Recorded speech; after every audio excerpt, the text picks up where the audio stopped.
Bangladesh premier league বিপিএলে কুমিল্লা ভিক্টোরিয়ান্সের হয়ে খেলেছেন মুস্তাফিজুর রহমান। রাজনৈতিক প্রেক্ষাপট পরিবর্তনের ফলে বিপিএলের আগামী সংস্করণে ফ্র্যাঞ্চাইজিটি অংশ না নেওয়ার ব্যাপারে আলোচনা হচ্ছে অনেকদিন ধরেই।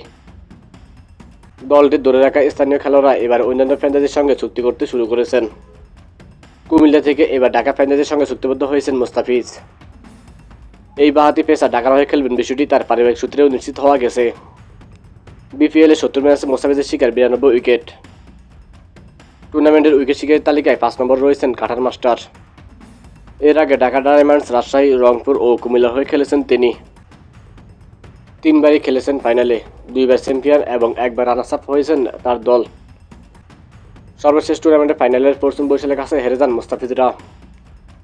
জানা গেছে 11তম বিপিএল সামনে রেখে এটি ঢাকার প্রথম সাইনিং।